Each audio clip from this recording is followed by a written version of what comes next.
Hello po, kamusta po kayo mga kababayan? Sana po nasa maayos po kayong kalagayan. Muli po inyong lingkod ay nagbabalik po muli at tayo po ay magsama-sama magkomentuhan dito po sa Tambayang Makabayan. Mag-umpisa na po tayo, komentuhan po natin itong impeachment ng Vice President na tinatawag pong fishing expedition. At talagang grabe na po. Grabe na po ang nauubos at nalulustay ng pera ng taong bayan. Hindi na po bababa sa 300 million. 300 million. Hindi na po bababa ang ginagastos po sa impeachment. At ito po'y patuloy pa pong tatagal. Baka abutin pa daw po ito, di umano, na mahigit 1 taon. Tapos ganito lang ang makikita mo sa impeachment, fishing expedition, at ang mga witness mga kababayan, at pinipilit nila ang witness na ito ay maging totoo sa paningin ng taong bayan. Pero lumalabas po ang katotohanan, scripted, di umano.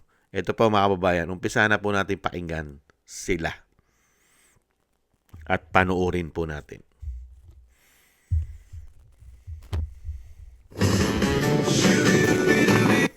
February 2024, is that correct? May we check the record if that is correct? Yes, 2014 to 2024. That's what he said. Okay, so this AOM for the third quarter was issued August 8, 2024, Your Honor. So he is referring to something that he has no personal knowledge of. What month did you leave? What month did you leave COA ICFAO, Mr. Ramil? February of 2024 po. Your Honor, this is preliminary. We would have, if we were allowed to continue with this questioning, Your Honor, that this witness will attest to the fact that he was the one, before he left, he prepared a draft of an AOM for the third quarter. And if I may be allowed, maybe counsel will see the relationship of my question to Then This AOM. witness, kindly not refer to an AOM. If indeed you prepared a draft, as you will testify on later, you can refer to your notes, but not the AOM. My apologies po, Your Do you Honor. have notes pertaining to the draft you prepared, pertaining to the supposed AOM issued after you left COA ICFAO? I don't have my notes po with me. Pero I can give po yung the additional audit observation po based on my draft po na sinamit sa ICFAO. May we see the draft, Your Honor, before Do he you gives have a his copy of the observations? draft, Mr. Ramil? I do not have the copy of draft po with me. Nasa we file po object, siya ng Your Honor. ICFAO. Counsel, Attorney Caponan, do you have a copy of the draft? Will you be marking it? No, Your Honor. Wala We are rin. not marking a draft. We are just eliciting from this witness testimonial evidence that before he left, he did prepare a draft which he turned over to his successor in the position, Your Honor. And this will be testified to by our next witness, Your Honor. But witness is not allowed by the court to refer to the AOM issued after he already left the office. If he did not bring his notes, then he cannot refer to any other document while he is testifying. We submit, Mr. Subject to those conditions. February 2024, is that correct? May we check the record if that is correct? Yes, Your Honor. 2014 to 2024. That's what he said. Okay, so this AOM for the third quarter was issued August 8, 2024, Your Honor. So he is referring to something that he has no personal knowledge. Walang personal knowledge na siya mga kababayan. Umalis na pala siya. ng February. Samantalang August po, lumabas. Ang bihirang buhay yan. Tapos ngayon, witness ka. Ano yan? Ano yan? Pasa-pasa? Yan po ang kanilang mga witness, mga kababayan. Fishing expedition. At syempre po, para po masiraan lang nila na masiraan ng Vice President, mga kababayan. Pero mag-uubos ka ng pera ng taong bayan. Dito po sa walang kakwenta-kwentang impeachment. Hanggang ngayon po, wala pa rin po silang napapatunayan, mga kababayan, na ginawang mali ang Vice President. Puro paninira. Pati ang witness ay nabubuko Talagang ganun po Pagka puro kasinungalingan po ang dala mo, diyan, mga kababayan, at meron po mga abogado, katulad po ng Vice President, na matatalino, hindi po makakalusot ang mga kasinungalingan at script nila. Di umano. Ito pa po mga kababayan, pati po sa translate, nagkakanda bulol-bulol mga kababayan. At hirap na hirap pati po sa pagta-translate. Ito po, pakinggan po natin yung kanila pong abogado na si Kapunan.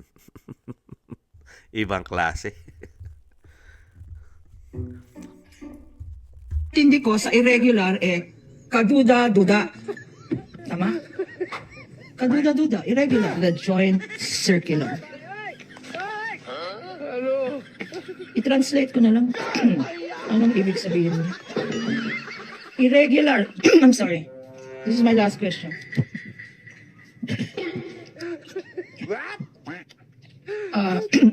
Medyo limited ang aking Tagalog or Pilipino.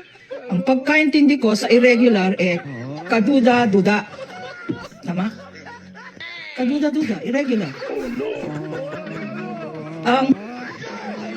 Ang Counsel for Respondent, if you can help me, it's in this translation. Counsel for Respondent, if you can help me, it's in this translation. I'd happily welcome your translation.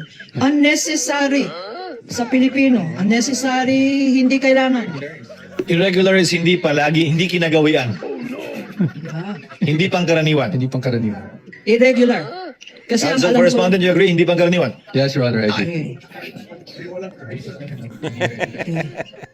Kasi ang nalaman lang natin the other day is unusual. Ngayon naman, irregular. Hindi Hindi pangkaraniwan. Unnecessary. Hindi kailangan. Your Honor, I with all due respect again, if you may just ask the question na lang po. Sandali, preliminary, Your Honor, preliminary. Because this is already, No, Your Honor, I think we all know what's happening here. in any event, Your Honor, give me some leeway here. This is the last question before we break up for lunch, and considering We ask for the ruling of the the court, Your Honor. victory of Ayala, Your Honor, Let we're all in a counsel- happy mood. Let counsel wind up with this, with This is her the direct last question, counsel Your Honor. correspondent. Let's give her some Okay, leeway. I Submit, will- we submit. Let's help in translating more accurately. Yes. Unnecessary, hindi kailangan. Excessive, labis. Extravagant, Maluho. Oho. ang nakalagay dito, bongga kaday. Extravagant. Bongga, extravagant. At lastly, unconscionable. Sabi na Attorney Virgil, kasuklam, unconscionable. Okay, Mr. Witness, sa binasa natin, Section 1, saan, if at all, itong mga binasa ko, saan babagsak itong... Question, objection, Your Honor. Question calls for a conclusion. Okay. In relation to his observation only, not as to the conclusion of law, given that the AOM is not a final disposition We submit. of the matter at hand. In relation to your observation and based on Ay nako, pambira. Gumagastos po ang impeachment ng hindi na po bababa sa 300 million. Tapos ganito lang po ang makikita mo, mga kababayan. Ibang klase. Yan po, pinababagsak po nila ang Vice President at sinasabi nilang napakarami nilang ebidensya na magdidiin para ma-impeach ang Vice President. Pero ganito lang po masasaksihan po ng taong bayan. Ibang klase po. Ito po, mismo ang Vice President ang magsasabi kung paano po niya kung saan niya dinadala ang confidential intel fund at kung paano po ito gumagana nung panahon na siya ay merong confidential fund. Pakinggan po natin ang ating Vice President sa tanong po ng Banateros. Ibalik tanaw po natin. Cross from the Council for Response. Ang confidential funds, marami kaming pinaggamitan. Related siya lahat sa national security. Mga threats to education, threats to mga children, ang criminality, insurgency, violent extremism. Alam niyo yung nagpapasabog ng bomba, yung mga ganon. Dahil sa kanilang ideolohiya, ganyan. Merong recruitment sa ganyan. Tapos, terrorism. So, madaming mga threat sa national security natin na kailangan yung project natin sumasagot doon. At hindi mo magagawa doon yun kung wala kang impormasyon kung sino ang highly vulnerable sa problema na yun. Ang confidential funds, marami kaming pinaggamitan. Related siya lahat sa national security. Oh, yan no, kapunan, related sa national security ng bansa. Lahat po ng confidential fund na sinasabi nyo, katulad po ng 125 million, ay nagamit po ito sa tama. Pati sa seguridad ng kabataan. Hindi po ba? Maraming pinaggamitan. Kaya nga po nung siya ay sekretary ng DepEd, nakabalita po ba tayo mga estudyante na nanaksak? Nakabalita po ba tayo mga estudyante na mamaril? Nag-aamok? Nung panahon ni BP Sara na siya ay DepEd secretary? Sige nga. At syempre secured ang kabataan nung siya'y sekretary ng DepEd. Secured. Dahil nga po, ginagamitan niya na confidential fund itong mga makakaliwang grupo para hindi po makapasok at makakuha, makahingkayat itong mga grupo na ito sa mga estudyante sa murang edad, bine-brainwash ang utak. Hindi po ba ng mga makakaliwa, di umano? Hindi po ba? Kaya nga lang po mga kabayan, dahil nga po ang Vice President ay matino at may malasakit at pagmamahal sa bansa. Yan po ang ayaw nila. Dahil karamihan po ngayon sa ating bansa, lalong-lalo po dyan sa House of Representatives, ay napakarami po yatang supporters ng mga makakaliwa, di umano, at ng mga gumagawa ng masama. Katulad po ng pagnanakaw sa pera ng taong bayan. Kaya hindi po nila magugustuhan ng Vice President. Baka gamitan sila o ginagamitan sila ng confidential fund.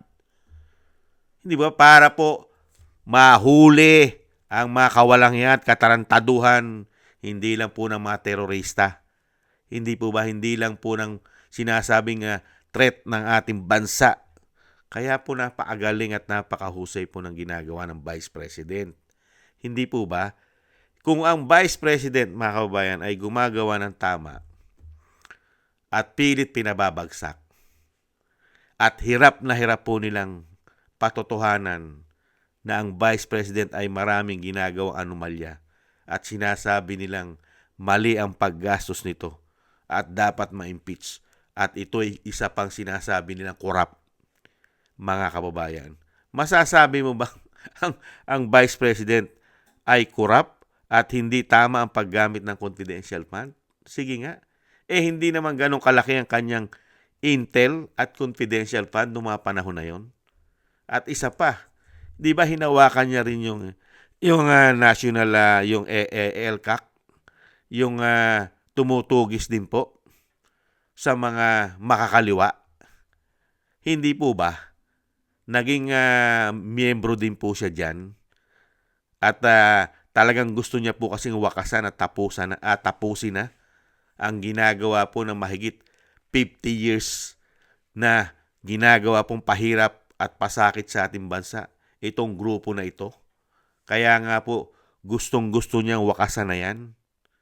Kaya lang sa panahon po ngayon kasi sa gobyerno ng binagoong Pilipinas ay kinuha po kasi sila. Kinuha silang kaalyado yata, di umano. Paano sila babagsak? Kung mismo ngayon sila ang nagagamit ng gobyerno di umano para pabagsakin naman ang Vice President. Hindi kaya? Kaya dito po mga kababayan, pagka ganito po ang impeachment na ipaikita sa atin, at yan lang po ang makikita ng taong bayan at mapapanood, yung ganyang fishing expedition buhol-buhol, nagkakabulol-bulol, at ang mga witness nila, sablay, ipamumukha mo sa taong bayan, ito, ganito lang, ito lang ang paratang nyo. Grabe, no? Dapat dito umaksyon na ang Korte Suprema. Excuse me po. Hindi kaya aksyon ng Korte Suprema sa ganitong klaseng impeachment? Walang kang dating-dating at puro paninira lang at fishing expedition lang. Naghahanap lang sila ng maebidensya. Ibang klase, mga kababayan. Yan po ang napala natin nung tayo po nagkaroon ng presidente na tinatawag na bangag ng kanyang ate. Ganito lang po. Sobrang talamak ang korupsyon at grabing pamumulitika at dinala pa tayo sa napakalaking pagkakautang sa panahon nila. Napakalaki na po ang inuutang. At pinakamasakit, dinadala tayo sa kahirapan at pahirap at pasakit. Lalo-lalo po sa pang-araw-araw nating buhay. Hindi natin alam kung makakakain pa tayo ng 3 beses isang araw dahil sa napakamamahal na bilihin at mga bayarin natin na ang kumukontrol ay mga oligarkiya pa yata. Hindi kaya. Yan po mga kababayan na nakakalungkot. Tuloy-tuloy pa po yan. Hindi po nila tatantanan yan. Dahil ang pera ng taong bayan ang inuubos, hindi naman ang sarili nilang pera. Grabe, no? Itong mga tao na ito. Dahil sa ayaw lang nila at hindi lang nila kayang talunin sa malinis na halalan ng Vice President, ay tinatrabaho na nila para pabagsakin, para lahat ng mga pinagagawa nila, katarantaduhan at kawalangyaan, ay matabunan na at hindi na sila managot sa taong bayan at sa batas. Kaya kailangan po nilang pabagsakin ng Vice President. Hindi po ba? Dahil pag naging presidente ang Vice President, lahat po ng klase, mga kababayan, ng katarungan ay makakamit ng taong bayan. At itong mga tao na ito, dapat pong makulong ang mga walang yan. Hindi po ba? Maraming salamat po mga kababayan. At tiis-tiis lang po tayo. At may awa naman po ang Panginoon na hindi naman po ipagkakaloob na ang mga tao na yan na maghari sa ating bansa ang kasamaan. Ingat-ingat po kayo mga kababayan. At tiis-tiis lang po tayo. At maraming salamat po mga kababayan sa inyo po nakagusto ng ating Tambayang Makabayan sa YouTube at TikTok. At ganoon din po sa inyo po mga nagko-comment, like, share, and subscribe at patuloy po nagsusubscribe. Maraming salamat po. At thank you po. At shoutout din po at thank you po sa mga nagbibigay po ng tulong at biyaya. Shoutout po kay Eric Hercio from Canada. Kay Jem Aris from United Arab Emirates. Kay Baby Roman at Ate Isa from Cagayan Valley. Ani Jo, ako si Pilam. Kay Tatay Nick from Toronto, Canada. Jesus Valdipena, Rolando Guerrero. At Felipe Shapno from Texas, USA. Ma'am LB Sermani from North Miami, Florida, USA. Frank Zamora from California, USA. Mika Ligaspi, Romulo de Binagracia from Bacolod City. Maraming salamat po. Shoutout po sa inyo lahat. Ingat-ingat po kayo sa inyo po mga paggawa. At God bless po sa inyo lahat. Muli po, tiis-tiis lang po tayo mga kabayan. Ingat-ingat po kayo. Bye-bye.